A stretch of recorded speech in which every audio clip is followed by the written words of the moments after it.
Hands were getting frozen, heartbeat getting slower. My soul is getting to fly.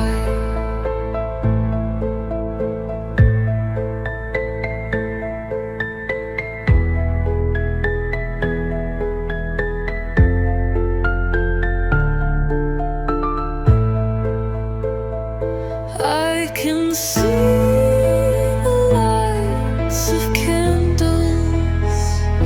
I can see the blood on his hands.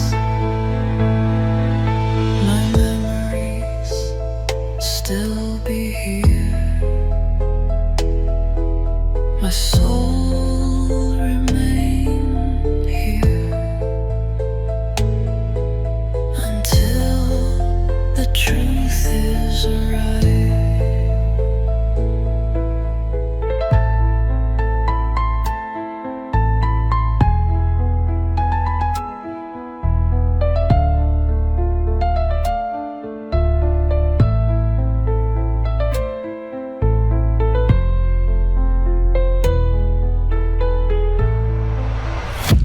എല്ലാവർക്കും witness year എന്ന പരിപാടിയിലേക്ക് സ്വാഗതം. ഇന്ന് നമ്മൾ എത്തി നിൽക്കുന്നത് മിസ്റ്റീരിയസ് ആയൊരു കേസിലാണ്, നെല്ലിയാർ മർഡർ കേസ്. ഇന്ന് നമ്മുടെ കൂടെ ഉള്ളത് ജയദേവൻ സാറാണ്, നെല്ലിയാൽ എന്ന എസ് ഐ ആയിരുന്ന സാർ നമസ്കാരം. നമസ്കാരം. ആ കേസ് വളരെയധികം ചർച്ചാ വിഷയമായിരുന്ന കേസല്ലായിരുന്നോ? അപ്പോൾ ആ കേസിനെ കുറിച്ചുള്ള ഓർമ്മകൾ സാറിന് എന്താണ് പറയാനുള്ളത്? എല്ലാം നിമിത്തമെന്നാണ് ഞാൻ വിശ്വസിക്കുന്നത്. ഇപ്പോഴും ഓർക്കുമ്പോൾ ഒരു മരവിപ്പാണ് മനസ്സിൽ. ഞാൻ നെല്ലിയാറെത്തുന്ന സമയത്ത് എനിക്കുള്ള ക്വാർട്ടേഴ്സ് മെയിൻ്റനൻസ് വർക്കിലായിരുന്നു. 3-4 ഡേയ്സ് തൽക്കാലം ഏതെങ്കിലും ലോഡ്ജിൽ തങ്ങാനായിരുന്നു ഞാൻ വിചാരിച്ചിരുന്നത്. എൻ്റെ കൂടെ സ്റ്റേഷനിൽ ഒരു ഇബ്രാഹിം സാറുണ്ടായിരുന്നു. സാറിൻ്റെ പരിചയക്കാരൻ്റെ ഒരു വീടുണ്ട്. തൽക്കാലം അവിടെ നിൽക്കാമെന്ന് സാർ എന്നോട് പറഞ്ഞു. അതായിരുന്നു എൻ്റെ ലൈഫിലെ ടേണിംഗ് പോയിന്റ്.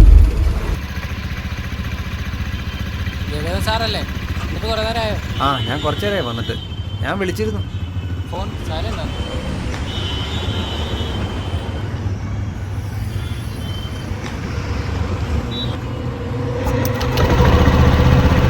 എൻ്റെ പേര് വിഷ്ണു.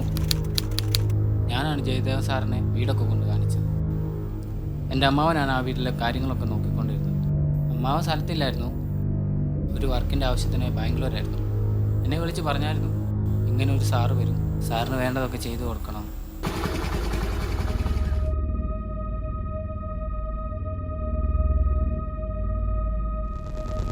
ഇതാ വീട്, സാറൊന്ന് കയറി കണ്ടു നോക്ക്.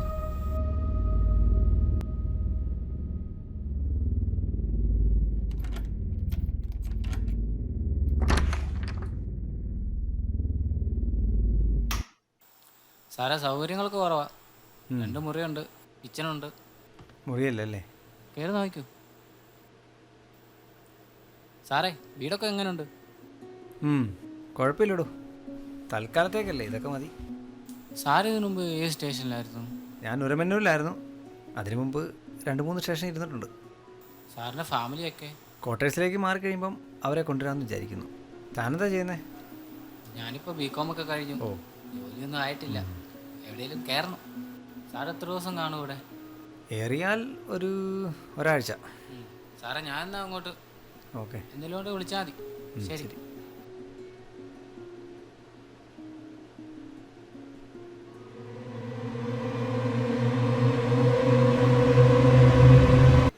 കുഴപ്പമില്ല, അത്യാവശ്യം സൗകര്യങ്ങളൊക്കെ ഉണ്ട്.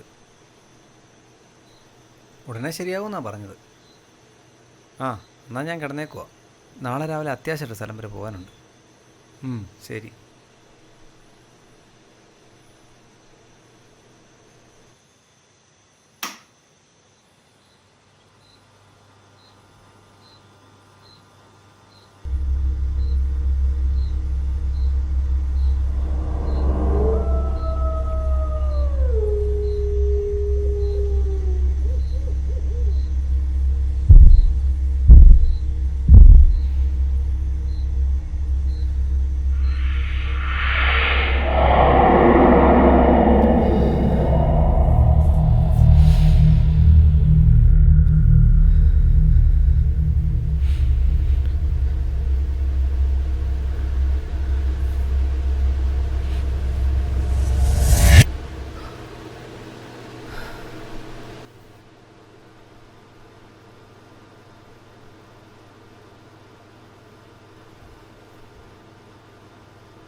നമസ്കാരം, എൻ്റെ പേര് മാനുവൽ തോമസ്.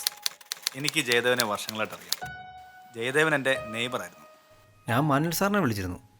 അന്ന് നൈറ്റുണ്ടായ കാര്യങ്ങളെല്ലാം അദ്ദേഹത്തോട് ഞാൻ പറഞ്ഞിരുന്നു. എനിക്കറിയാമെന്ന് വെച്ച് നോക്കുമ്പോൾ ജയദേവൻ ഒരു എത്തിസ്റ്റ് ആയിരുന്നു. ഒരുപക്ഷെ അതുകൊണ്ടായിരിക്കും പുള്ളിക്ക് ആ ഇൻസിഡൻറ്റ് ഒരു ഇഷ്യൂ ആകാൻ ഞാൻ. ജയദേവൻ്റെ ഒരു ക്യാരക്ടർ വെച്ച് നോക്കുമ്പോൾ അവനിലുണ്ടായ ഒരു പേടി ആയിരിക്കത്തില്ല, ഒരുതരം ക്യൂരിയോസിറ്റിയാണ്. ഒരുപക്ഷെ നിങ്ങൾക്കൊരു സംശയം ഉണ്ടായി കാണും, ഇങ്ങനെ ഒരു ഇൻസിഡൻറ്റ് ഉണ്ടായിട്ടും എന്തുകൊണ്ട് ജയദേവൻ ഭയപ്പെടാതെ അവിടെ തന്നെ നിന്നുവെന്ന്. അതിനുള്ള ഉത്തരവ് ഞാൻ തന്നെ തരാം. It's A cognitive dissonance. അതൊരു സൈക്കോളജിക്കൽ കണ്ടീഷനാണ്. അതായത് ഒരു മനുഷ്യന് രണ്ട് തരത്തിലായിരിക്കും ചിന്തകൾ വരുന്നത്. ജയദേവൻ എന്ന് പറഞ്ഞ പോലെ അയാൾക്ക് അവിടെ കുറച്ച് അബ്നോർമൽ ആക്ടിവിറ്റീസ് ഫേസ് ചെയ്യേണ്ട വന്നെങ്കിലും ഈ ഒരു വശം ഇരിക്കെ തന്നെ അപ്പുറത്തെ വശമായി ജയദേവൻ ചിന്തിച്ചത് താനൊരു യുക്തിവാദിയാണെന്നും ഇങ്ങനെയുള്ള കാര്യങ്ങളൊന്നും താൻ വിശ്വസിക്കാൻ പാടില്ല എന്നൊക്കെയാണ്. അതുകൊണ്ടായിരിക്കും ഒരുപക്ഷെ ജയദേവൻ പാനിക്കാവാഞ്ഞത്. ഞാൻ നിറയെ ബുക്സൊക്കെ വായിക്കാറുണ്ട്. ഹൊററും ത്രില്ലറും ഒക്കെയാണ് എൻ്റെ ഫേവറേറ്റ്. അതുകൊണ്ട് തന്നെ അന്നുണ്ടായ കാര്യങ്ങളെല്ലാം എൻ്റെ ഉള്ളിലെ തോന്നലുകളാണെന്നാണ് വിചാരിച്ചത്. ഞാനത് കാര്യമാക്കിയില്ല. പക്ഷേ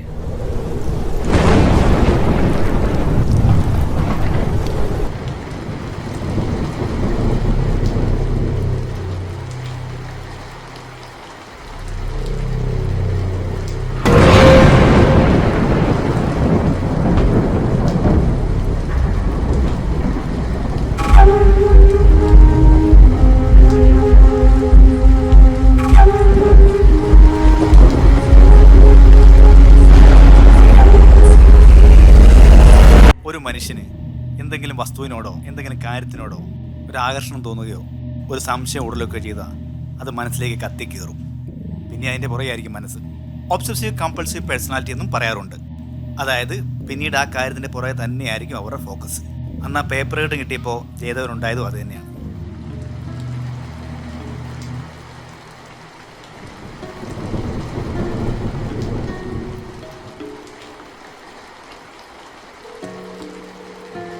ഹലോ, റോഷനല്ലേ? ഞാനാ ജയദേവൻ. ഒന്ന് കാണാൻ പറ്റുമോ? എവിടെയാ? ആ ശരി, ഞാനിപ്പോൾ വരാം.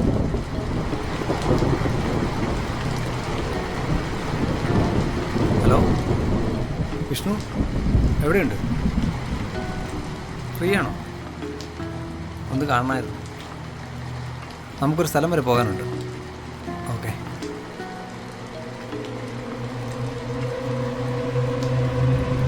കാര്യങ്ങളുടെ കുരുക്കളടിയുന്നതിൻ്റെ എക്സൈറ്റ്മെൻറ്റിലായിരുന്നു ഞാൻ. ആ പേപ്പർ കട്ടിംഗ് ആയിരുന്നു ഹിൻറ്റ്. അതൊരിക്കലും ഞാനായിട്ട് കണ്ടെത്തിയല്ല, ആരോ എനിക്ക് കാണിച്ചു തന്നാണ്.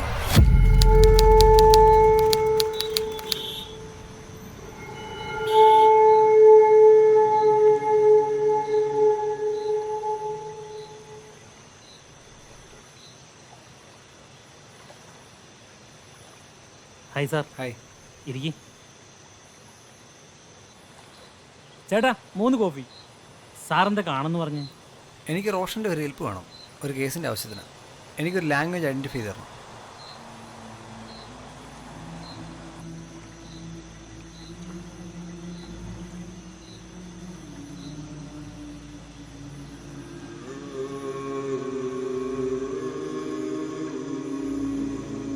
സാർ ഇതിൽ സ്പാനിഷും ഉണ്ട്, ലാറ്റിനും വരുന്നു. സാറ് പക്ഷേ ഇമേജിനെ പറ്റി എനിക്ക് കൂടുതൽ അറിയില്ല. കണ്ടിട്ട് എനിക്ക് തോന്നുന്നു 7-ാം വർഷം പോലെ എന്താണെന്ന്. അതിനെപ്പറ്റി കൂടുതൽ അറിയണമെങ്കിൽ ഇതിൽ റിസർച്ച് ചെയ്യുന്ന ആളോട് ചോദിക്കേണ്ടി വരും. റോഷൻ അങ്ങനെ ആരെങ്കിലും പരിചയമുണ്ടോ? ഇല്ല സാർ, എനിക്ക് അങ്ങനെ ആരും പരിചയമില്ല. ഓക്കെ, ശരി എന്നാൽ. Okay sir. സാർ, എൻ്റെ ഒരു പരിചയക്കാരനുണ്ട്. വലിയ ഹോപ്പൊന്നും കൊടുക്കണ്ട, ഒന്ന് കണ്ടു. ആരാ അത്? സാർ ഇവിടെ ഒരു മാർഡോമിനീസ് ചർച്ച് ഉണ്ട്, അവിടെ ഒരു ലെന്നച്ചുണ്ട്. എൻ്റെ ഒരു പഴയ പരിചയക്കാരനാണ്. ഞാൻ നമ്പർ അയച്ചിട്ടേ, സാറൊന്ന് പോയി കണ്ടു. ഒന്ന് പോയി നോക്കട്ടെ. ശരി.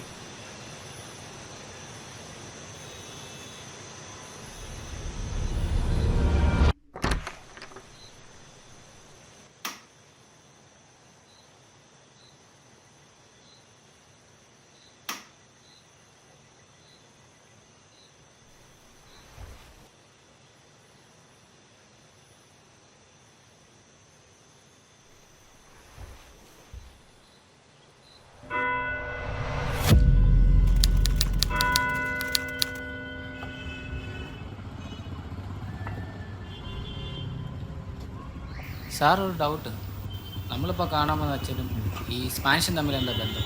സ്പാനിഷും അച്ഛനുമായിട്ടല്ല ബന്ധം, അതിൽ ഇമേജസുമായിട്ടാണ്. ഞാനൊന്ന് വിളിച്ചു നോക്കാം.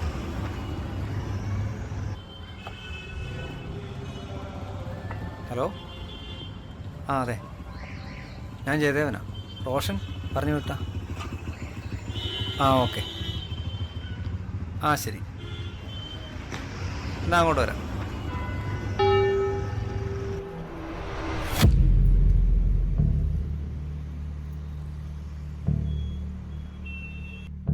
ഫാദർ, ഞാനാണ് ജയദേവൻ. ആ വായിരിക്കും.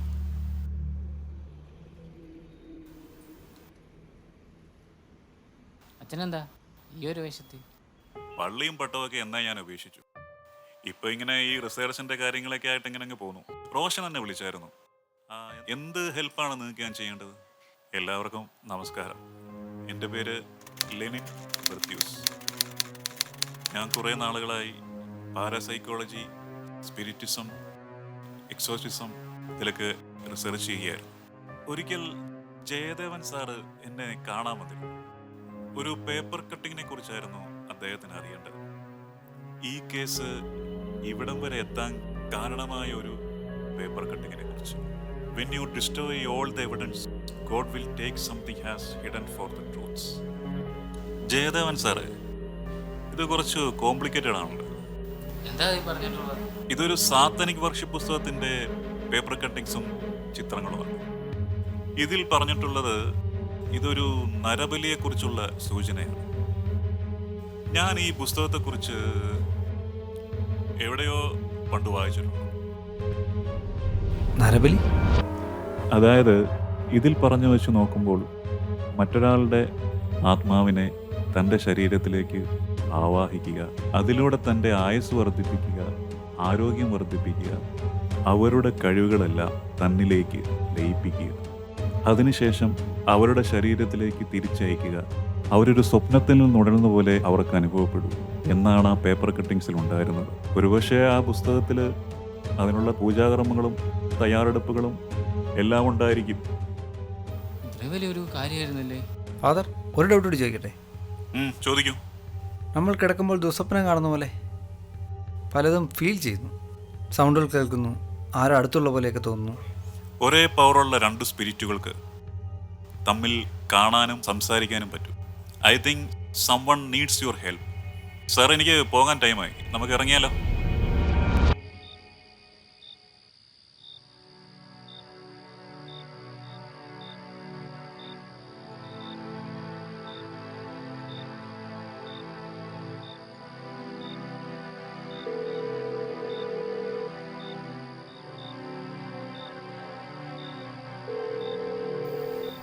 എന്താ സാറേ വിളിച്ചേ? ഇവിടെ എന്തോ ഉണ്ട് വിഷ്ണു, എനിക്കങ്ങനെ ഫീൽ ചെയ്യുന്നു. അല്ല, സാർ പറഞ്ഞു വരുന്നത് അവിടെ എന്തെങ്കിലും ക്രൈം നടന്നിട്ടുണ്ടെന്നാണ്. സാറിന് വെറുതെ തോന്നിയതാവും. ഹലോ, ഒരുപക്ഷെ ഇവിടെ മുൻപുണ്ടായിരുന്ന ആരെങ്കിലും ആയിക്കൂടെ? ആരും അറിയാത്തൊരു ക്രൈം. അങ്ങനെ വരാൻ വഴിയില്ല സാർ. ഇതിനു മുമ്പ് താമസിച്ചവർ ഇപ്പോൾ വിദേശത്ത് എവിടെ ആണെന്നാണ് അമ്മാവൻ പറഞ്ഞത്. വേറെ ആർക്കും വീട് വാടകയ്ക്ക് കൊടുത്തതായി എൻ്റെ അറിവിലില്ല. പിന്നെങ്ങനെ ഒരു ക്രൈം നടക്കാനാ? അല്ല, സാറിന് ഈ കാര്യം ഡിപ്പാർട്ട്മെന്റിൽ അറിയിച്ചു? നമുക്ക് നാളെ ഇവിടെ ഒന്ന് അന്വേഷിക്കണം കേട്ടോ, അടുത്തുള്ള വീടുകളിലെല്ലാം. ശരി സാറേ, ശരി, വിളിച്ചാൽ മതി. ഓക്കെ.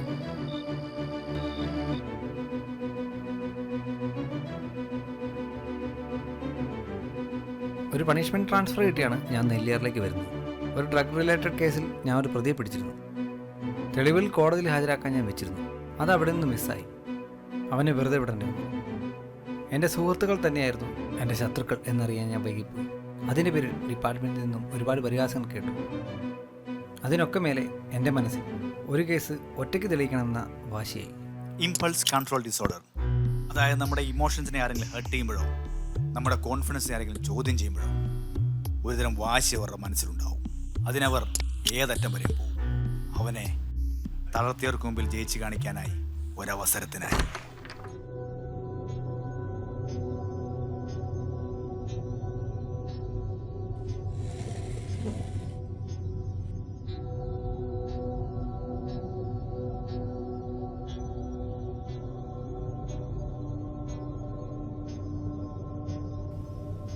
ഓ,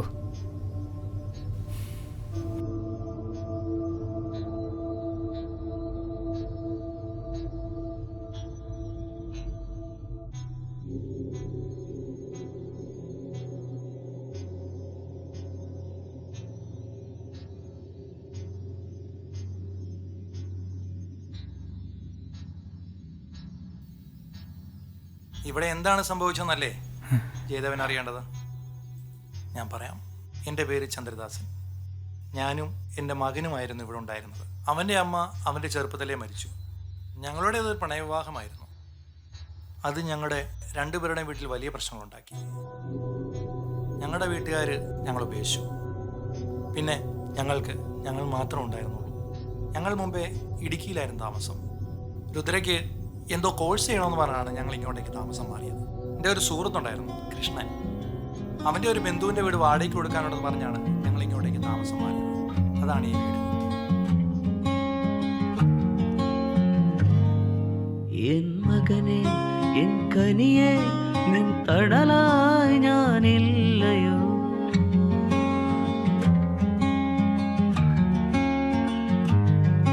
എന്നുയിരെ, എൻ നിധിയെ, നിന്നരികെ ഞാനില്ലയോ?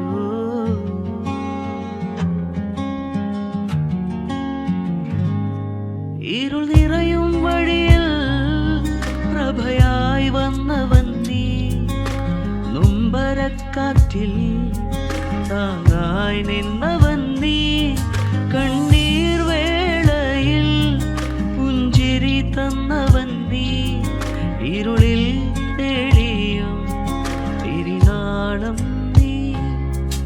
ഇനിയുള്ള ജന്മങ്ങളിൽ നിന്നുയിരായിരിക്കാം, ഇനിയുള്ള നാളുകളിൽ നിന്നിടലായിരിക്കാം. എൻ ലോകം നീയേ, എൻ പാതി നീയേ, എൻ സർവം നീയേ.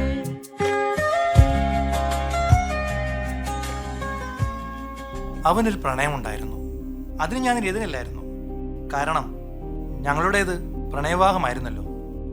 അതുവരെ എല്ലാം നല്ലതുപോലെ നടന്നു. ഒരു ദിവസം, അച്ഛൻ ഒന്ന് പുറത്തു പോയിട്ട് വരാം. നീ ഇതിപ്പോ എവിടെ പോവാ? അച്ഛൻ്റെ കാര്യം അവിടെ വീട്ടിലുറങ്ങി, ഞാനൊന്ന് കണ്ടിട്ട് വരാം. എടാ, ഈ സമയത്ത് പോണോ? നാളെ പോയാൽ പോരെ? അച്ഛൻ അവള് ഭയങ്കര കരച്ചില്ല, ഞാനൊന്ന് പോയി കണ്ടിട്ട് വരാം. എന്നാ നീ പോയിട്ട് വാ. സൂക്ഷിക്കണേ. എന്തെങ്കിലും പ്രശ്നമാണെങ്കിൽ നീ എന്നെ വിളിക്കണേടാ. അച്ഛൻ പേടിക്കാരി, ഞാനൊന്ന് പോയി കണ്ടിട്ട് വരാം. എന്നാണേലും അന്ന് പോയവനാ പിറ്റേ ദിവസം രാവിലെയാ വരുന്നത്.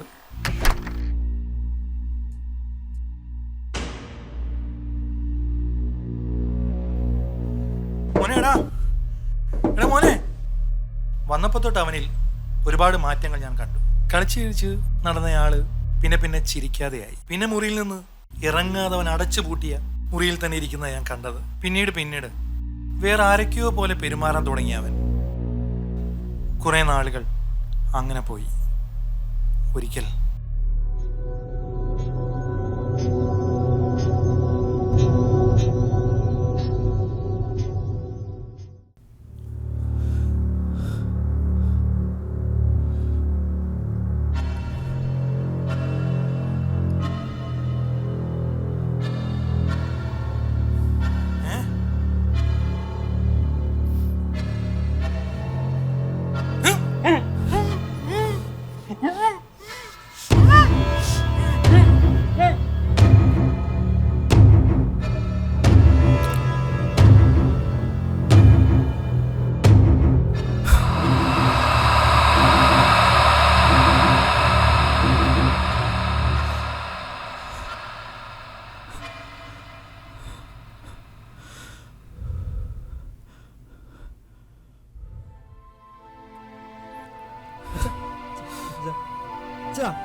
എത്ര പേരത് വിശ്വസിക്കുമെന്ന് എനിക്കറിയില്ല. ജയദേവൻ സാറ് പറഞ്ഞത് വെച്ചാണെങ്കിൽ ഇറ്റ്സ് എ ബ്ലാക്ക് മാച്ച്. അതായത് ഗതി കിട്ടാത്ത ഒരു ആത്മാവിനെ തൻ്റെ ശരീരത്തിൽ ആവാഹിക്കുക, പിന്നെ ആ സ്പിരിറ്റ് ആയിരിക്കും അയാളുടെ മനസ്സും ശരീരവും കൺട്രോൾ ചെയ്യുന്നത്. അതിൻ്റെ ആവശ്യങ്ങൾക്കായി ആ ബോഡിയെ വെച്ച് അവരെന്തും ചെയ്യും. അന്ന് ജയദേവൻ സാറിന് കിട്ടിയ ആ പേപ്പർ രുദ്രയുടെ പിതാവ് ആ ബുക്കിൽ നിന്നും കീറിയെടുത്തതായിരിക്കും. ഞാൻ പറഞ്ഞില്ലേ, when you destroy all the evidence, God will take something has hidden for the truth. ഒരുപക്ഷെ രുദ്രയുടെ ഉള്ളിലുണ്ടായിരുന്ന സ്പിരിറ്റിന് ആവശ്യം ഒരു ബോഡി ആയിരിക്കും. അതായിരിക്കും അദ്ദേഹത്തിൻ്റെ ഫാദറിനെ കൊന്നുകളഞ്ഞതും അദ്ദേഹത്തെ വെച്ച് പൂജകൾ ചെയ്തതും. പക്ഷേ അത് സക്സസ് ആയി കാണില്ല. സാർ, അങ്ങനെയാണെങ്കിൽ രുദ്രയുടെ ബോഡിയിൽ തന്നെ തുടരാൻ സാധിക്കില്ലേ? പിന്നെന്തിനാണ് മറ്റൊരു ബോഡി? സ്പിരിറ്റുകളെല്ലാം ഒരേ പവറുള്ളതായിരിക്കില്ല, പലതിനും പലതായിരിക്കും. രുദ്രയുടെ ഉള്ളിലുള്ള ആത്മാവിന് രുദ്രയുടെ ശരീരം അനുയോജ്യമായിരിക്കില്ല. അതുകൊണ്ട് പുതിയൊരു ശരീരത്തെ തേടുന്നു. ഈ കൊലപാതകങ്ങൾ ചെയ്തു കഴിഞ്ഞിട്ടും രുദ്രയുടെ ബോഡിയിൽ സ്പിരിറ്റ് പോയാലും രുദ്രയ്ക്ക് ഓർമ്മകളുണ്ടാവില്ലേ?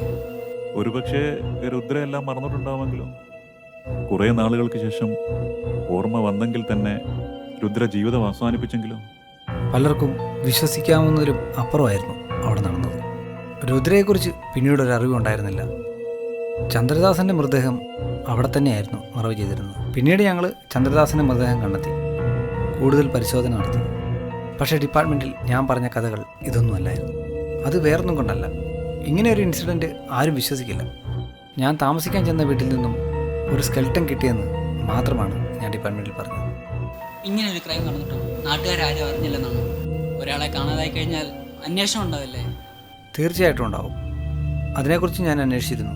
എൻ്റെ പേര് ബിപിൻ. ഞാനാണ് അവിടെ പത്രം ഇട്ടുകൊണ്ടിരുന്നത്. രുദ്രയായിട്ട് എനിക്ക് പരിചയമില്ല, രുദ്രയുടെ അച്ഛനുമായിട്ടാണ് എനിക്ക് പരിചയം. ഇവിടെ വന്നുള്ള പരിചയമേ ഉള്ളൂ. രുദ്രയുടെ ഞാൻ അധികം അങ്ങനെ മിണ്ടിയിട്ടൊന്നുമില്ല. അന്നൊരിക്കൽ ഞാനവിടെ പത്രം ഇടാൻ ചെന്നപ്പോൾ ഞങ്ങളിവിടുന്ന് പോവുകയാണെന്നും രുദ്രയ്ക്ക് വിദേശത്ത് ജോലി ശരിയായെന്നും കൂടെ അച്ഛനെയും കൊണ്ടുവന്ന് എന്നോട് പറഞ്ഞു. അച്ഛൻ എവിടെയെന്ന് ഞാൻ ചോദിച്ചു. അപ്പോൾ അച്ഛൻ നാട്ടിലേക്ക് പോയി കുറച്ച് കാര്യങ്ങൾ ചെയ്തു തീർക്കാനുണ്ടെന്ന് എന്നോട് പറഞ്ഞു. ഇനി ഞങ്ങൾ ഇങ്ങോട്ടേക്ക് വരില്ല എന്നാണ് രുദ്ര എന്നോട് പറഞ്ഞത്. വീടിൻ്റെ താക്കോല് കൃഷ്ണൻചേട്ടയെ കൊടുക്കാനാണ് രുദ്ര എന്നോട് പറഞ്ഞത്. അതിനുശേഷം ഞാൻ രുദ്രയെ കണ്ടിട്ടില്ല. കൃഷ്ണനിൽ നിന്നാണ് ആ വീട് മോഹന് കിട്ടുന്നത്. വിഷ്ണുവിൻ്റെ അങ്കിളിന് തെളിവുകളൊന്നുമില്ലാതെ ഒരു ചോദ്യചിഹ്നമായി ആ കേസ് അവിടെ അവസാനിച്ചു. നമ്മുടെ മരണശേഷം ആത്മാക്കൾക്ക് ഇവിടെ എന്തെങ്കിലും സാധിക്കാനുണ്ടെങ്കിലോ ഇവിടെ എന്തെങ്കിലും ആഗ്രഹങ്ങൾ ബാക്കിയുണ്ടെങ്കിലോ ഹിന്ദു മിത്തോളജി പ്രകാരം അവരുടെ കർമ്മങ്ങൾ ചെയ്യാത്ത പക്ഷം അവർക്ക് ഇവിടെ നിന്ന് വിട്ടുപോകാൻ സാധിക്കില്ല. ഒരു മകൻ്റെ സ്ഥാനത്ത് നിന്ന് അദ്ദേഹത്തിൻ്റെ കർമ്മങ്ങൾ ഞാനാണ് ചെയ്തത്. സാർ, അപ്പോൾ രുദ്ര? ഒരുപാട് അന്വേഷിച്ചിരുന്നു. Rudra is still missing. ഏതോ നാട്ടിൽ ഏതോ പേരിൽ അയാൾ ഇന്നും ജീവനോടെ ഉണ്ടാകാം, ഒരുപക്ഷെ ഉണ്ടാവാതിരിക്കാം. എത്രയൊക്കെ മൂടി വെച്ചാലും സത്യങ്ങൾ ഒരു ദിനം തെളിയും. It will be A sake. More than that, I still believe. It's A road call.